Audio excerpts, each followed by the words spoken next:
아멘. 샬롬.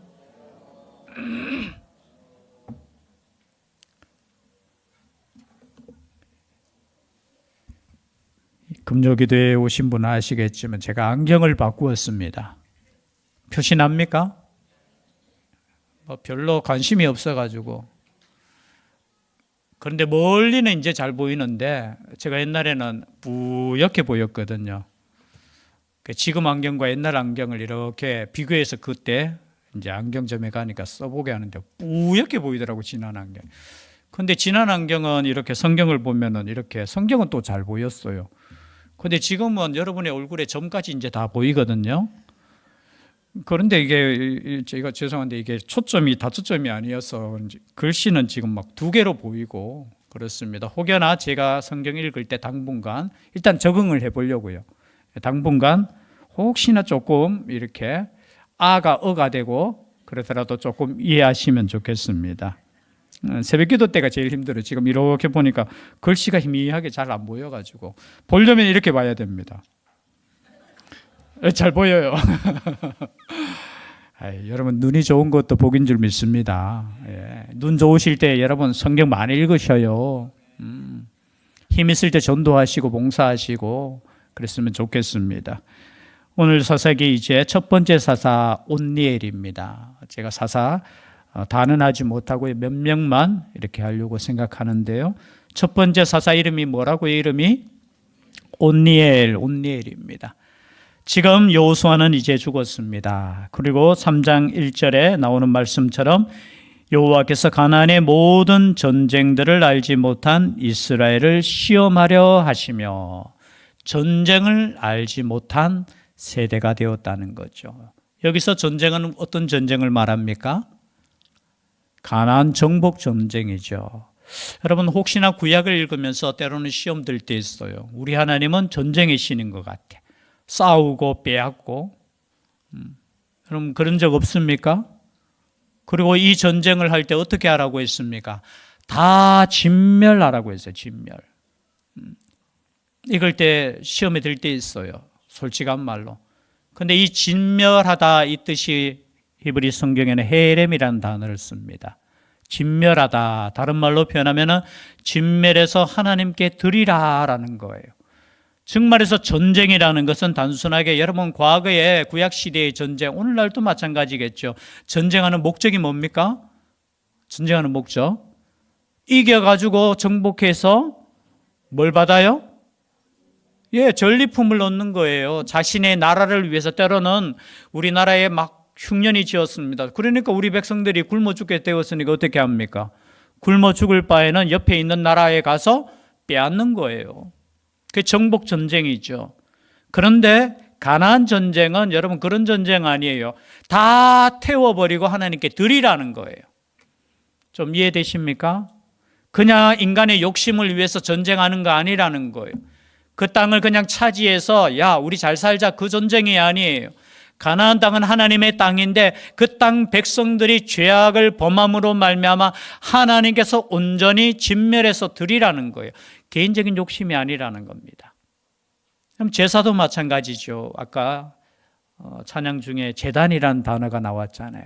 그럼 제단이라는 단어가 어떤 뜻입니까? 그 위에 짐승을 태우는 곳이 제단입니다. 태워서 온전히 드려지는 제단이에요. 제단. 우리가 제단 앞에 있다는 것은 뭡니까? 우리가 온전히 하나님 아버지 앞에 태워져서 하나님께 나아간다는 뜻이에요. 마찬가지로 이 전쟁을 알지 못하던 세대가 되었다는 것은 온전히 하나님께서 명령하신 우리가 신약 시대로 보면 어떤 거냐? 죄악을 그대로 남겨놓고 그냥 사는 거, 그 상태를 말하는 거예요. 즉 말해서 영적인 전쟁에 대해서는 관심도 없어요. 그래서 어느 상태가 되느냐 보니까 여러분 6절 말씀, 3장 6절 말씀 함께 읽겠습니다. 시작. 그들의 딸들을 맞아 아내로 삼으며 자기 딸들을 그들의 아들들에게 주고 또 그들의 신들을 섬겼더라. 어떤 상태가 되었느냐 하면은 여러분 그냥 결혼인데 야 뭐 딸들 주면 어떠냐고 안 주면 또 뭐 어떠냐고 신약 시대도 그런 걸 물었잖아요. 안 믿는 사람하고 결혼해야 됩니까? 고린도전서에 보면은 그때 어떻게 하라고 했습니까? 기억 안 나시죠? 금요기도에 지금 계속했는데 혹시나 내가 예수 안 믿다가 어이구 예수 믿게 되었는데 안 믿는 남편은 어떻게 합니까? 어떻게 하라고 했어요? 그대로 살아라고 했습니다. 그죠? 왜냐하면 여러분 오늘날에는 이게 질문할 내용이 아닌데 당시에는 심각했어요. 내가 예수 믿고 난 이후에는 그러면은 내가 나의 남편과 사는데 내가 영적으로 살아야 되는데 어떡하겠습니까? 했을 때 그대로 살아라. 그 이유가 뭐냐? 너를 통해서 너의 남편이 너를 통해서 너의 아내가 하나님의 백성이 될 줄 누가 알겠느냐라는 거예요. 이해되시죠? 그런데 이 당시에 여러분 딸들을 맞이하고 또 그리고 믿지 않는 그 가나안 족속들 다 멸하라고 했는데 함께 섞여 산다는 뜻은 이런 뜻이에요. 평화를 유지했다는 겁니다. 여러분 겉으로 보기에는 좋지 않습니까? 평화를 유지하면서 함께 사는 거 좋지요. 왜냐하면 걱정거리가 없잖아요. 여러분 전쟁한다고 생각해 보십시오. 여러분 지금 몇 년째 우리 대한민국은 전쟁이 없습니까? 예? 지금 70 몇 년이죠. 예. 여러분 정말 복된 거예요. 저는 복된 줄 믿습니다.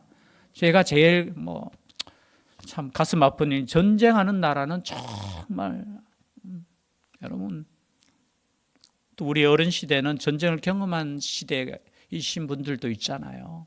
저는 전쟁 없는 곳에 지금 세대를 살았는 것에 대해서만큼도 저는 감사해요. 그럼 전쟁하면은 진짜 인간의 그죠 존엄성이 얼마나 별거 아니라는 거예요. 그런데 이때 여러분 영적인 전쟁을 해야 되는 게 이때는 그런데 그냥 평화로운 것을 원했다라는 겁니다. 그 평화로운 것을 원하니까 어떻게 해요? 야, 이제 우리 좀 편하게 살게 되었네. 왜냐하면 전쟁이 없고 서로 섞여 살고 서로 결혼하고 여러분 얼마나 좋습니까? 인간적으로 보면은 좋아요. 함께 사는 게 얼마나 좋습니까? 근데 문제는 뭡니까? 뒤에 나오는 거예요.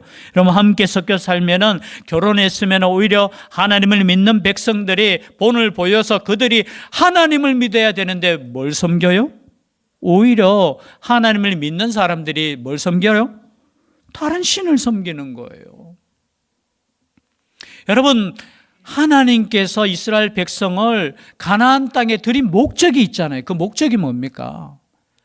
그 땅에서 오직 하나님만을 섬기라고 그 애굽에서 이곳까지 인도해 주셨잖아요. 여러분 다른 거 아니잖아요. 그럼 오늘날 신약 시대로 말하면 예수님께서 이 땅에 오셔서 끊임없이 하신 말씀이 뭐냐? 하나님의 나라에 대해서 말씀하셨어요. 설교의 내용이 하나님의 나라가 이 땅 가운데 어떻게 하면 임하는가를 하나님께서 예수님을 통해서 계속해서 말씀해 주셨잖아요. 그런데 하나님의 나라가 임하는 것이 아니라 그 땅 가운데 여전히 어떻게 해요? 사단의 나라가 있었다라는 거예요. 오히려 어떤 나라가 되었느냐? 이스라엘 백성들조차도 그냥 거기에 섞여서 우상을 숭배하는 그 땅이 복된 땅이 되지 못하고 여전히 저주의 땅이 되었다는 거죠. 그러니까 어떻게 하겠습니까? 하나님께서. 그렇죠? 내버려 둘 수 없잖아요. 하나님이 선택한 백성이니까 정신 차리게 하는 겁니다. 그래서 오늘 읽었던 말씀 7절 말씀 다시 함께 읽겠습니다. 시작. 이스라엘 자손이 여호와의 목전에 악을 행하여 자기들의 하나님 여호와를 잊어버리고 바알들과 아세라들을 섬긴지라. 여러분 여호와의 목전이라는 건 눈목자예요. 눈목. 여호와의 눈앞에서 악을 행했는 거예요. 여러분 하나님 앞에서 제일 가장 중요한 큰 악이 뭐냐? 여호와를 잊어버리고 다른 신을 섬기는 것이 가장 큰 죄라는 겁니다. 하나님 안 믿는 건 자유 아닙니까? 아니에요. 하나님의 백성들이 하나님을 믿지 않는 거 그거 여러분 죄지요. 여러분 인간에 있어서도 가장 큰 죄가 뭡니까? 무슨 죄죠? 십계명에 보면 가장 큰 죄가 불효죠. 불효. 여러분 불효는 세상에 어떤 죄보다 커요. 사실은 감옥을 만들더라도 이 불효죄 이렇게 그러면 안 되지 또. 제가 너무 나갔네요. 여러분 구약 시대는 부모에게 불효하는 사람은 어떻게 하라고 했어요? 성문으로 데리고 가서 그죠? 그 부모가 데리고 가가지고 돌로 쳐 죽이라 할 정도로 여러분 굉장히 구약의 하나님께서 말씀하실 때 불효는 세상에 어떤 죄보다 가장 살인, 간음보다 앞에 나와 있잖아요. 그만큼 여러분 부모에게 효도하는 거 중요한 줄 믿습니다. 우리가 처벌할 수는 없지만요, 하나님 앞에서는 정말 큰 죄예요. 그런데 영적으로 가장 큰 죄가 뭡니까? 하나님께 효도를 해야 되는데 어떻게 해요? 가장 하나님이 싫어하시는 것을 하는 게 뭡니까? 우상숭배잖아요. 하나님이 싫어하시는 거예요. 그건 자유가 아니에요. 그래서 결국은 어떻게 했습니까? 하나님께서 진노하셨어요. 진노하셔가지고 이스라엘 백성들을 누구의 손에 팔았습니까? 메소포타미아 왕 구산 리사다임의 손에 파셨다라는 거예요. 저는 이것을 보면 조금 재미있더라고요. 참 고생하는 게 재밌는 건 아닌데, 여러분 가나안 땅에 들어가서 잘 살려고 평화 협정 맺고 서로 결혼하고 잘 했는데, 참 하나님께서는 누구를 통해서 그 가나안 땅의 사람이 아니고 저 북쪽에 있는 먼 사람들, 세상의 역사에도 그런 게 나와요. 아람 족속이라고도 하고요. 그 북쪽에 있는 지금의 이라크 저쪽에 있는 그쪽의 사람들이, 그 역사를 보면 그 사람들이 쫓겨가 그 밑으로 내려왔는 거예요. 그리고 가나안 땅에 있는 사람들을 핍박했는 거예요. 우리가 생각할 때는 이 사람하고 그냥 좀 평화스럽게 그냥 하나님 뜻은 아닐지라도 평화롭게 잘 살면 되지 뭐. 근데 하나님은 놀랍게도 그 사람들하고는 평화로운데 문제는 뭡니까? 저 북쪽에 있는 이민족이 와서 오히려 힘들게 하는 거예요. 하나님의 말씀대로 사시길 바랍니다. 하나님의 말씀 앞에 순종하면 되는데 우리가 잔머리 굴리는 거예요. 잔머리 굴려서 그냥 전쟁 없이 그냥 평안하게 살면 되겠다. 그러니까 하나님께서 그래 알았다 내버려 둘게. 너희들 전쟁하기 싫어? 그냥 내버려 둘게. 오늘날로 말하면 문제투성인 우리의 문제를 그냥 내버려 두었을 때 그것을 통해서 결국은 더 힘들게 된다는 거예요. 그런데 그래도 이스라엘 백성들이 8년 만에 깨닫습니다. 이거는 우리의 죄악 때문이구나. 그래서 어떻게 합니까? 9절 말씀 함께 읽겠습니다. 시작. 이스라엘 자손이 여호와께 부르짖음에 여호와께서 이스라엘 자손을 위하여 한 구원자를 세워 그들을 구원하게 하시니 그는 곧 갈렙의 아우 그나스의 아들 온니엘이라.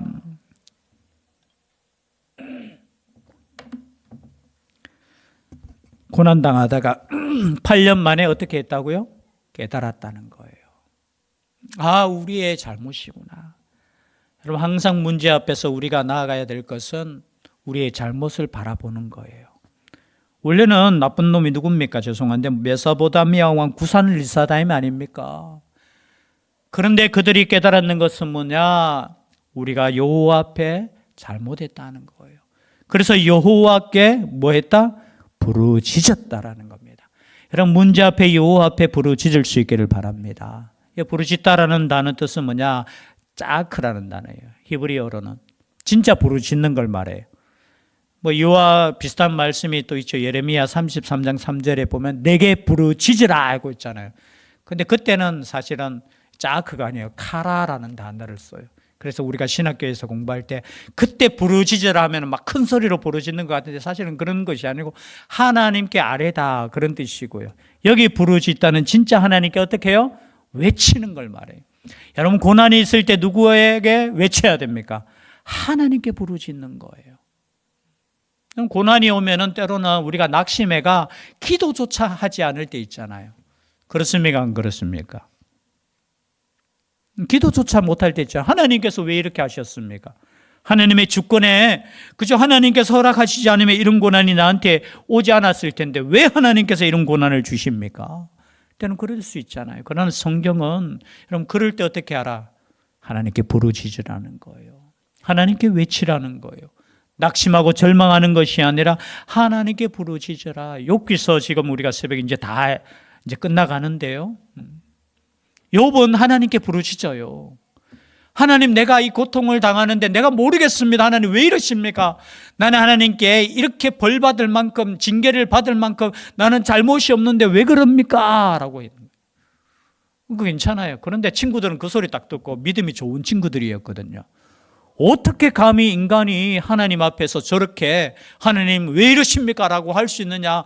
그 믿음 좋은 친구들이 욥을 어떻게 해요? 충고하고 그저 비판하고 나아가서는 그저 반대편에 서가지고 정죄하고 이 나쁜 놈 네가 죄가 있어서 그렇지 알지도 못하면서 여러분 때로는 그러나 욥은 여전히 어떻게 합니까? 내가 이렇게 고난 당하는 이유를 하나님 좀 알려주세요. 그때 마지막에 하나님께서 직접 나타나시죠. 그러면서 먼저 욥을 책망합니다. 너의 의를 주장하느냐고. 일단은 욥을 책망하고 뒤에 가서 친구들에게 야, 욥은 의인이다. 그렇게 말씀하시는 장면이 욥기서예요. 그러나 여러분 우리가 고난 받을 때 여호와께 부르짖을 때 한 구원자를 세워 주신다는 거. 부르짖을 수 있기를 바랍니다. 그럼 이 세대도 마찬가지죠. 이 세대가 어떤 세대예요? 우리가 하나님의 나라를 바라볼 때 하나님의 나라가 중요하잖아요. 제가 서두에 하나님의 나라를 제가 말씀했습니다. 우리의 하나님의 나라는 어떤 나라입니까? 아니 예수님께서 꿈꾸신 그 나라는 어떤 나라입니까? 구약시대처럼 막 전쟁하자는 거예요? 아니에요. 예수님께서 꿈꾸신 그 하나님의 나라는 자신을 통해서 모든 사람들이 평화하고 사랑하는 그 나라였다는 거죠. 지금은 우리가 세상을 향해 나아가는데 이 나라 나아가는 것은 전쟁인데 어떤 전쟁입니까? 죄송한데요. 그냥 한 단어로 말하면 사랑의 전쟁이에요. 사랑의 전쟁. 우리는 사랑하면서 나아가는 거예요. 과거 구약 시대는 이게 영적으로 그죠? 육신의 전쟁을 표현했지만 지금 우리는 세상을 향해 나아가야 되는데 여전히 우리는 예수 그리스도를 우리가 믿음으로 하면서 사랑으로 나아가는 거예요. 그것이 영적인 전쟁이라는 겁니다. 그런데 한 사람을 세우시는데 그 사람의 이름이 온니엘이에요. 10절입니다. 함께 읽겠습니다. 이 온니엘 시작. 여호와의 영이 그에게 임하셨으므로 그가 이스라엘의 사사가 되어 나가서 싸울 때에 여호와께서 메소포타미아와 구산 리사다임을 그의 손에 넘겨주심에 온니엘의 손이 구산 리사다임을 이기니라. 아멘. 근데 가장 중요한 게 뭡니까? 사사를 세우셨는데 이 사사에게 누구의 영이 임하셨다고요? 여호와의 영이 임했다라는 겁니다. 중요한 게 오늘 이 말씀이 여호와의 영이 임하는 것. 여러분 신약 시대도 마찬가지죠. 예수님께서 그의 제자들에게 세상을 향해 나아가서 정복하라고 했을 때 기다리라고 했죠. 여러분 사도행전 1장 8절 말씀 다 외우시죠. 누구를 기다려요? 성령의 임재하심을. 그래서 여러분 기도하실 때마다 하나님 성령께서 우리에게 충만케 역사해달라고 기도하셔야 됩니다. 아멘. 아무도 안 하셨어요 지금. 그럼 기도할 수 있기를 바랍니다. 물론 신학적으로 보면 우리가 예수 그리스도를 고백하는 것 자체가 성령의 역사예요. 그죠? 우리가 예수의 영으로 하지 않고는 우리가 예수님을 주님이라고 고백할 수 없어요. 내가 예수님 믿는다면은, 내가 예배 드리고자 한다면은 그것조차도 하나님의 영이신 예수 그리스도의 영이신 성령의 역사인 줄 믿습니다. 이 시간에 우리가 나와서 하나님께 예배 드리는 것도 성령의 역사인 줄 믿습니다. 우리의 힘이 아니에요. 그런데 그보다 더 중요한 것은 뭐냐? 하나님의 영이신 성령의 충만함을 받아서 이 충만함으로 세상을 향해 나아가야 된다는 거예요. 그럼 이 충만함이 없으면 우리는 세상에 나아갈 수도 없어요. 예수님의 제자들처럼, 그죠? 예수님을 믿었지만 두려움이 있었고요. 숨고 도망가는 그런 인생인데 성령이 충만하니까 어떻게 했습니까? 생명을 걸고 목숨을 걸고 예수 그리스도의 증인이 되셨잖아요. 그래서 다른 거 아니에요. 여러분 이 시대도 마찬가지입니다. 우리가 성령의 충만함을 위해서 기도하시고 이 충만함으로 말미암아 예수의 증인되어 복의 통로가 되는 그 목적이 하나님의 나라를 이루는 목적이 되어야 된다는 거죠. 물론 이 땅에 살아가면서 우리의 여러 가지 문제 앞에 있을 수 있습니다. 재정적인 문제, 건강의 문제, 관계의 문제, 그리고 우리의 앞날의 문제, 수많은 문제들이 있지만 그것보다 더 중요한 문제가 뭡니까? 하나님의 나라에 대한 문제라는 거예요. 그 하나님의 나라를 꿈꾸며 하나님의 나라를 이룰 수 있는 성령 충만한 우리가 될 수 있기를, 우리 교회가 될 수 있기를 주의 이름으로 기도드립니다. 기도드리겠습니다. 사랑의 하나님, 감사드립니다. 여호와의 목전에서 악을 행했던 이스라엘처럼 하나님을 잊어버리는 세대가 아니라 하나님을 기억하며 하나님을 경외하며 예수 그리스도의 증인으로 살아갈 수 있는 살아있는 교회들 되게 하여 주시옵소서. 그러므로 이 세상 가운데 복의 통로가 되게 하여 주시옵소서. 함께하여 주실 줄 믿사오고 예수님 이름으로 기도드리옵나이다. 아멘.